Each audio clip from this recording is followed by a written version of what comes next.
Okay, let's unpack this. I have a confession to make. This morning, I was trying to make espresso. Oh, no. Yeah, and I packed the coffee grounds way, way too tight. Rookie mistake. I know, I know. I just stood there staring helplessly as the machine strained, and not a single drop of coffee came out. Completely blocked. Totally blocked. Frustrating, yes. But as I was reviewing today's sources for our deep dive, I realized my morning caffeine failure is actually the perfect, tangible example of percolation theory in action. It really is a perfect analogy. Right. Now, I know you, the listener, are likely familiar with the basics of network theory, so we aren't going to spend time defining what a node is. The mission of our deep dive today is exploring this math of random networks. Basically, if you pour liquid on top of a porous material, will it find a path of connected holes to reach the bottom? And what's fascinating here is how practical the origins of that question are. You'd assume this highly abstract mathematical field started in some, pristine computer lab. Right, like standard theoretical physics. Exactly. But it actually began in the 1940s with the coal industry, specifically with the legendary chemist Rosalind Franklin. The Rosalind Franklin, I love that detail in the research. Yeah.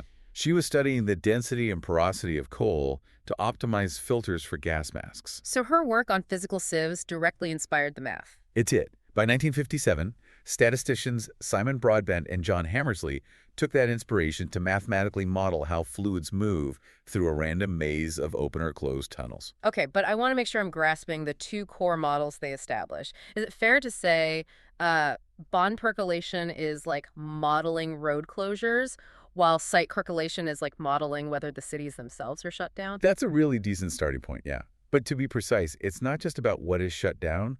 It's about modeling the probability of continuous path existing from one edge of the system to the other. Got it. So, in your espresso pack, My tragic espresso. your tragic espresso. Bond percolation asks if the tiny channels between the coffee grains are open enough for water to pass. Site percolation asks if the grains themselves are porous enough to let water through. Ah, okay, that makes a lot more sense.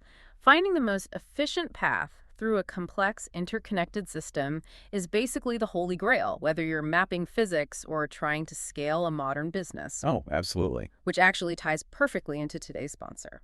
Building strong, connected networks is crucial, and that's exactly what Silk does. If you need help with AI training, automation, integration, or software development, they are the experts.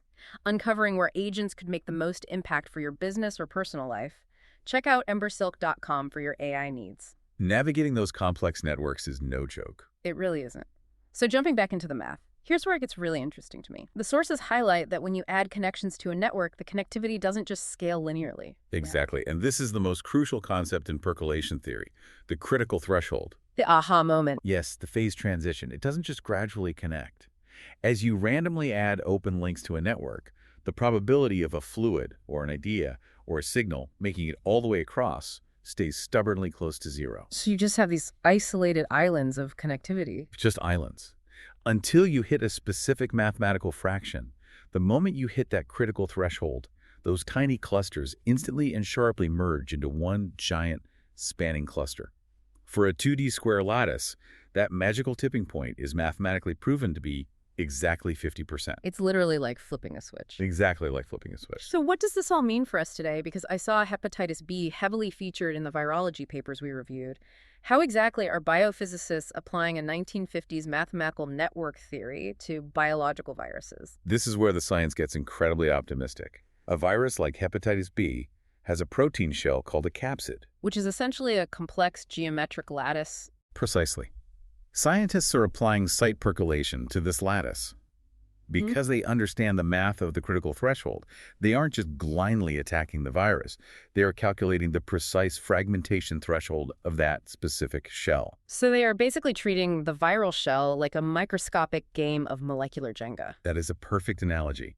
By knowing the critical threshold, they can determine the exact fraction of structural proteins they need to remove or destabilize. They don't have to destroy the whole virus. They just have to mathematically push the structure below its percolation threshold. Exactly. And the entire viral shell completely collapses on its own. That is a massive leap forward. Just mathematically targeting the right structural threshold is paving the way for such incredibly optimistic and advanced medical treatments. It really is an inspiring application of abstract math. And if we connect this to the bigger picture, it raises a really provocative thought for you to ponder today. Think about the networks in your own life, Like your social circles or your skills? or even your creative ideas. Mm. What if you aren't failing to make progress, but are simply hovering right below that critical threshold? Just one or two connections away from a sudden, massive breakthrough. Exactly. What a brilliant way to look at it. If you enjoyed this podcast, please subscribe to the show. Hey, leave us a 5-star review if you can. It really does help get the word out. Thanks for tuning in.